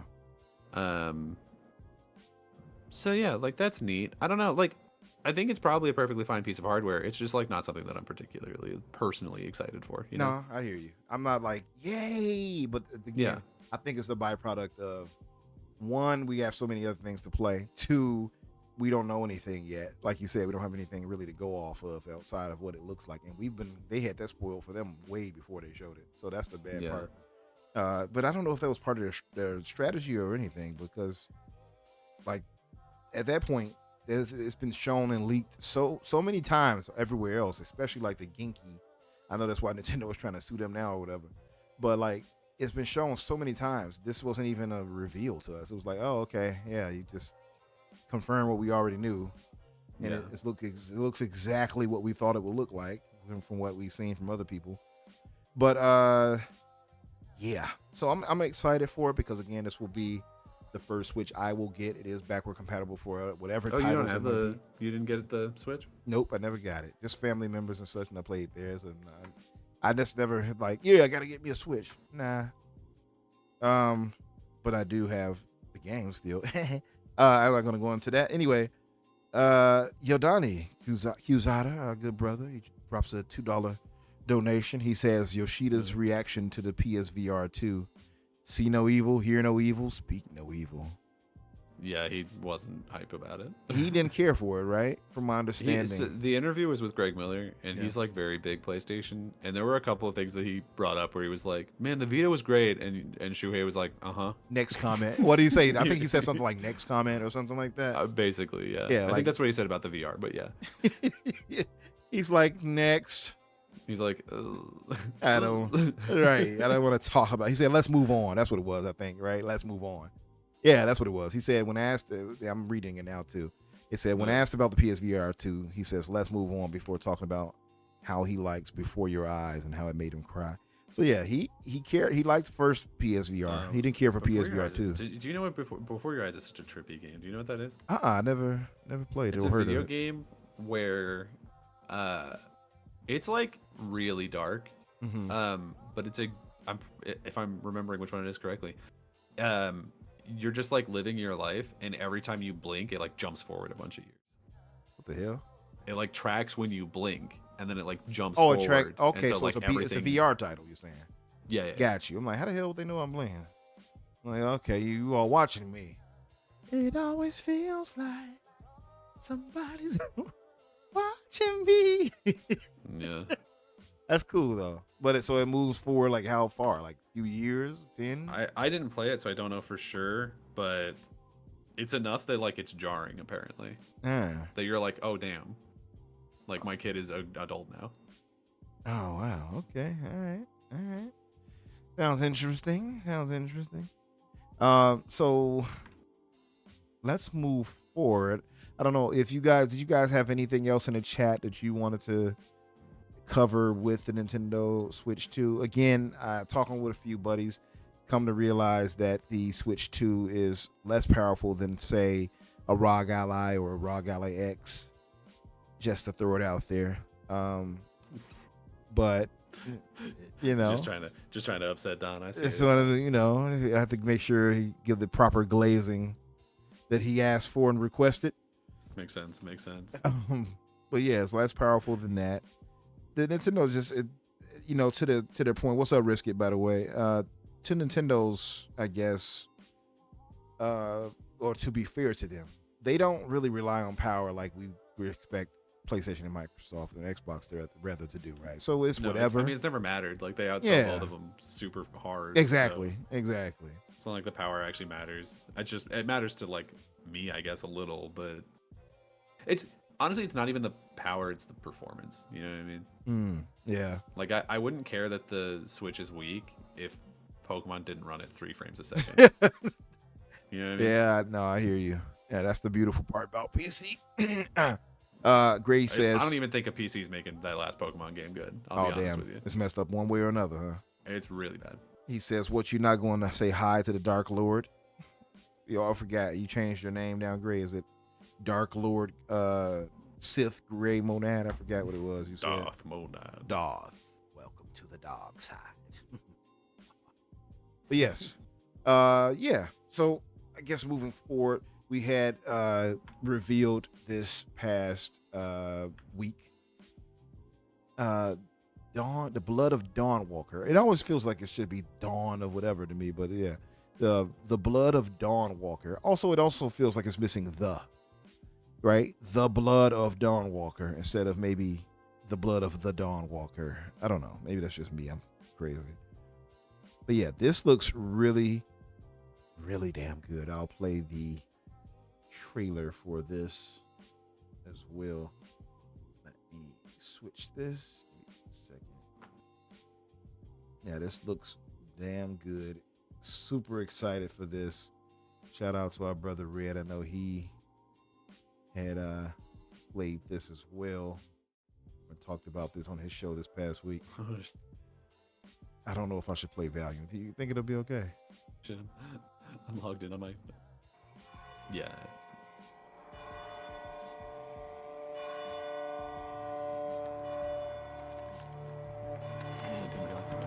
I'm logged in on my... What do you said? Replay count? So I type in the chat as a person that people may or may not recognize me. Must be here somewhere. You typing this wrong person? Yeah. Already you can hear the violins and the striking kind of dark tone automatically gave me Witcher vibes. Oh yeah, for sure. Definitely. Even just like the fashion. Yeah, the fashion is very much in line. Don't hurt her. You gave us quite the chase, young Please, sir. The time period is very reminiscent. Roderick, remind me, did I make an exception for children? No, sire. No. That would have been foolish, would it not? They spread the plague just as well as adults. And there's only one way to stamp out this sickness. No!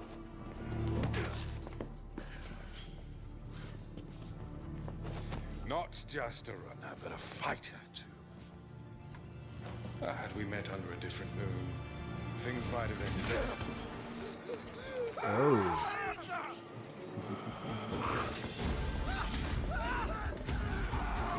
Nosferatu.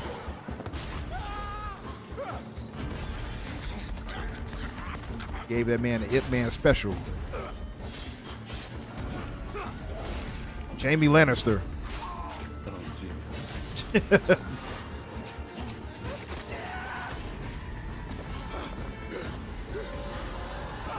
Dark Sister. Oh wow.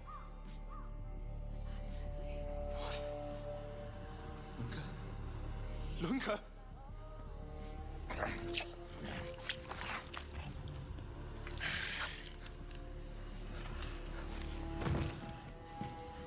My sister. She needs help. Fast. Please, let us pass through. I beg of you. Please. Please. Yeah, I beat on myself right there. Like, there goes my bowels.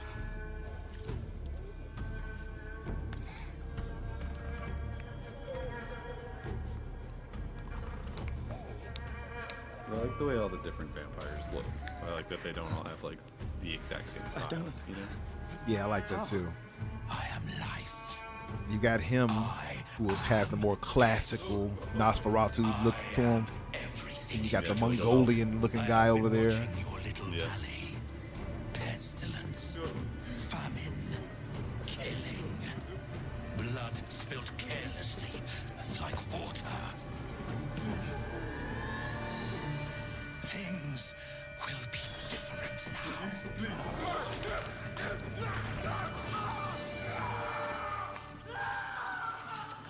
For all of you. Oh, listen to that. Witcher 3 right there. Very much Witcher. Yeah. You're not wrong. It looks dope. A lot of people said they had Assassin's Creed vibes from this, with him sliding down a building like that. There's some idea, some of that DNA for sure. Oh yeah, pure Witcher energy right here.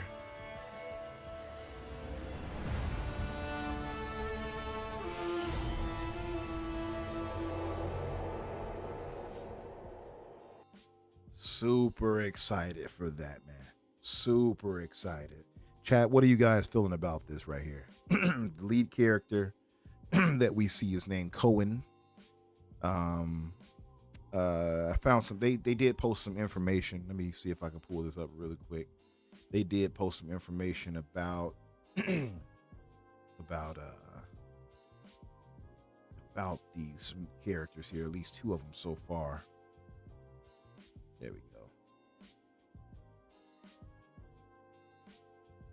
So they did post some information. Get out of the screen here. Hold on. There it goes. All right. There we are. Yeah, so they did post some information about this. You have born to a peasant family as the oldest of four siblings. Cohen's childhood was not easy. He started working in the silver mines alongside his father when he was still a kid.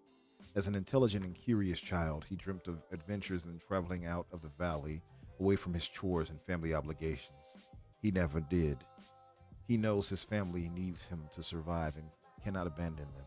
Gaining vampiric powers turns his life upside down and terrifies him, but it also gives him means to become free from the constraints and duties placed upon him. So he's conflicted. I see. I remember when you was conflicted. Character introduction. Cohen. You know, somebody, I think it was my sister Jen. Shout out to Jen. She said she named some actor who she thought he looked like. I cannot remember him, but I've seen him in some things. He does look reminiscent of him too. Let's see. Get a close up on that. Yeah, just him looking concerned. Clearly, this one he was a slightly younger because he looks clearly buffer when we see him as a vampire. Maybe he just ate, you know? Yeah, he could have had his feel. He could have had his feel. Yeah, that's true. So, what do you think, man? You got any excitement for this? What's your thoughts on it? I do. I think it looks really good. I'm interested in the idea of it. I'm gonna need to see like the actual game before I'm like 100% sold. But this is definitely one I'm gonna keep my eyes on. It comes from a good pedigree. Like I really like Witcher 3. If this is people who were in charge of the good parts of it, then that's exciting. You know, hopefully it's not just like the the UI guy came over. You know what I mean? Right. But I'm pretty excited about it. Like I think this is definitely one that I'm Keeping an eye out expecting good things from. Yeah, it's such an interesting idea to be like, what if the vampires were like kind of the good guys? Yeah, is sort of a it trope seems right like now, it. though, of like Yeah. anti-heroes. You Mhm. know, It does seem like they're kind of so trying to hopefully it's- straddle that it still line, feels right? fresh. It does feel a bit like they're trying to straddle the Yeah. line of good guy for the vampire or whatever. Yeah. Well, the guys they're killing are like clearly dickheads. Yeah, yeah. Gray Monad said this guy is the White Blade, which is true. He essentially, he's Dawnwalker, right? That's why clearly the player name is Dawnwalker, right? And as you look at the logo, it has the sun on the left, it has the moon on the right. Even on the art, it showed him with his vampire side and the dark shadow part, and in the sun, you can see him with the runes on his arms and such. Like probably, it looked like they were either tattooed on, or carved into his skin to protect him from the sun. I'm gonna go with carved in the runes. But he is essentially the Daywalker. He's the Dawnwalker, as they put it here. But that's what. Yeah, he's Blade. He's White Blade. That's right. Hey, so the anti-DEI crowd finally got their wish, Gray. They got themselves a white. He got a White Blade. They Don't got worry. him. Now we just need a white Black Panther, and we'll be, That's it. That's all we need good, now. It's good to finally see a win for white guys. Yeah. Finally. Sheesh. It's been a while. We finally. Been a while, man. Yeah. White power. Let me stop. One of the lead characters we see. I'm playing, y'all, in the chat. I'm playing. Highlander says he likes what he says. It does, man. It looks really good. AJH had a question for us. He said, "My question: who are you fighting? He's going to be a strong as vampire? It can't be humans, no. It might be a mixture of humans. I bet it's the church. That makes the most sense.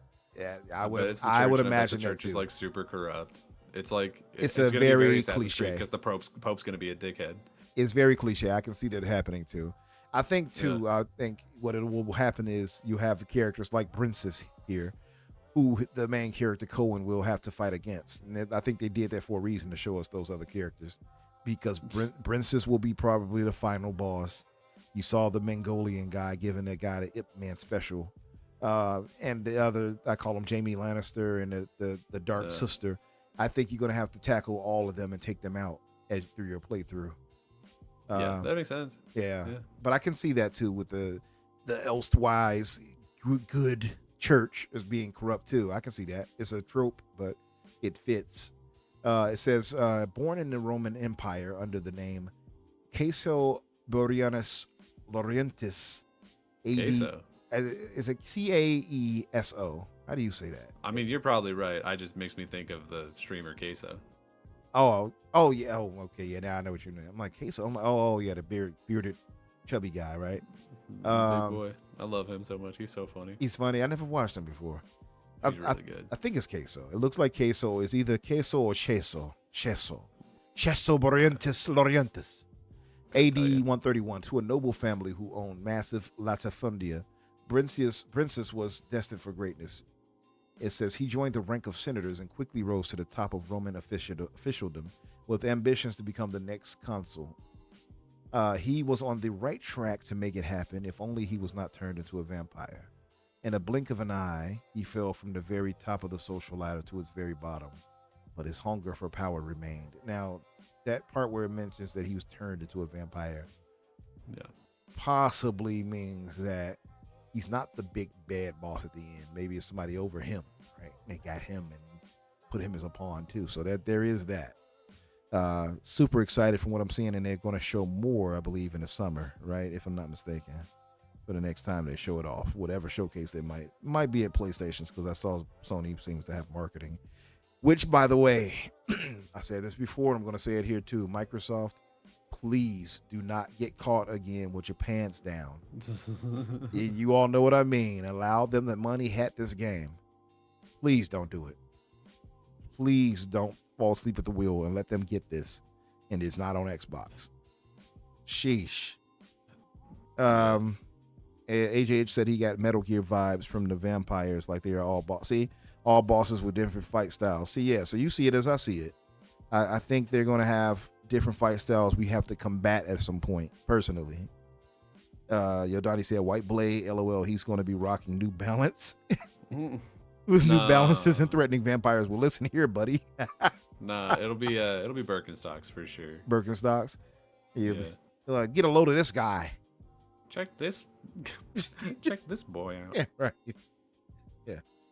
But super excited for this. I'm going to read one more thing and then we can get out of here. I think we've covered everything we needed to cover. One last one from, I believe, Shinobi. Let me see if I can find that really quick.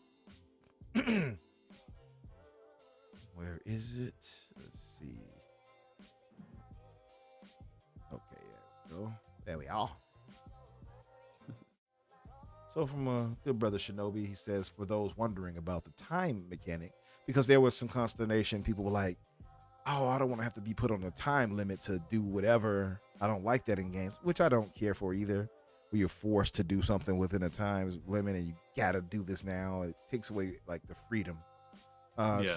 Right. So Fair. he says he comments, I guess he got information from it. The studio has since clarified for more detail. You have 30 days and 30 nights, cliche call back to obviously 30 days, 30 nights, darkness and light before light, right?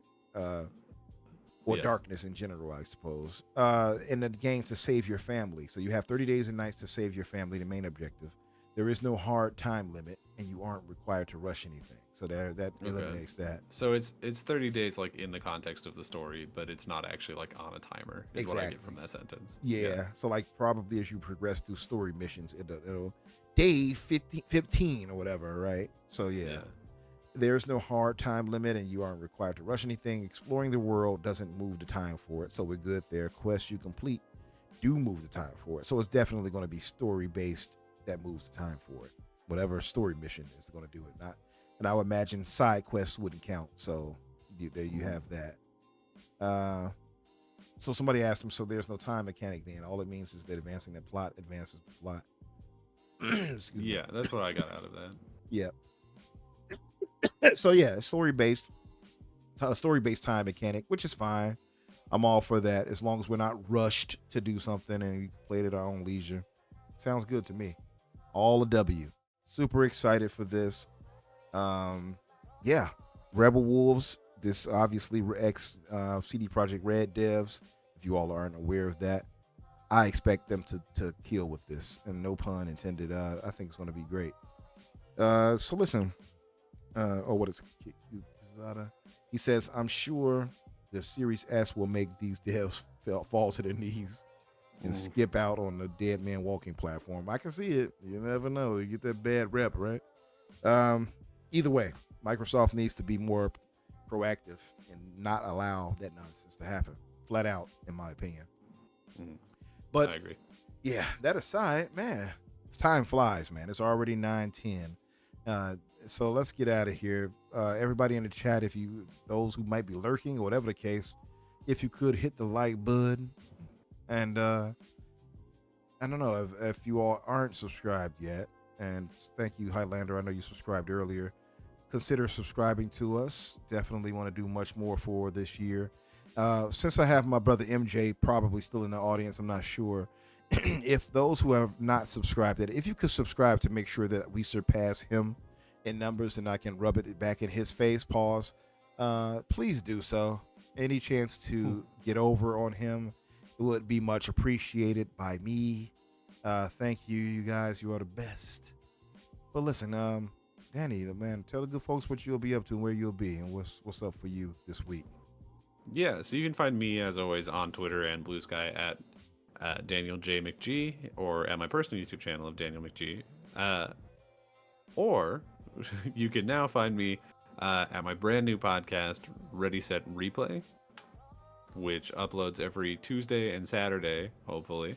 I'll drop a link to the first video in the chat if you want to go in and give it a watch, give it a subscribe. It is strictly an audio podcast, although for the video version on YouTube, I have gone in and added a couple of little things just to show people what we're talking about.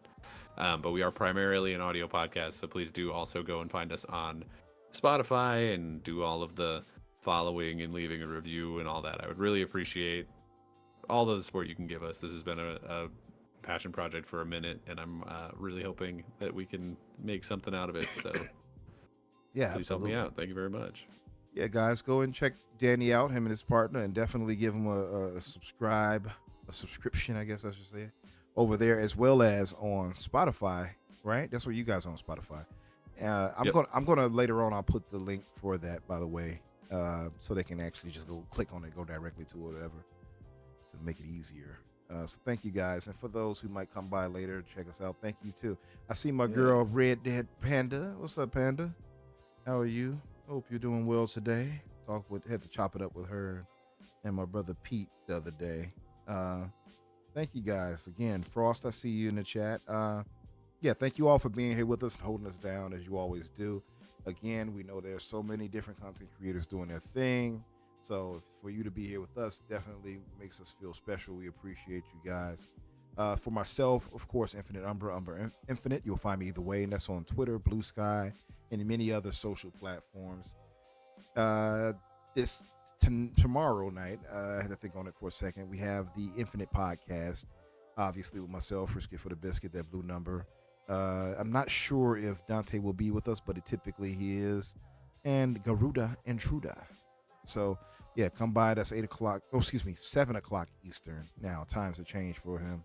7 o'clock Eastern for the Infinite Podcast tomorrow night, and yeah, as well as for us again. Obviously, we are here at 8 Eastern, 7 o'clock our time. And Thursdays, you'll find us here. Tuesdays, I'm on Boom's podcast, The Xbox Factor. That's at 12 o'clock Eastern. And come by and show us love. I have felt so much love, by the way, Danny, last week, Friday. I stopped by. I missed the previous Xbox Factor. So I said, Boom, man, you think I can come by on Friday and jump in? He's like, yeah, brother, of course. I jump in. Everybody showed me such outpouring of love, in the chat. I felt so special, man. I really did. I was like, this is the type of love I deserve. No. No, it felt really good. Everybody was like, hey, Infinite, Happy New Year. Just an outpouring of love. This was a great community. I love you guys. But listen, we got to get out of here. I will talk with you all later. You all enjoy some gaming. Don't console war anymore because the console wars are over. Just go enjoy games and enjoy life. And just... keep your heads up. So have a good 2025. Talk to you guys later.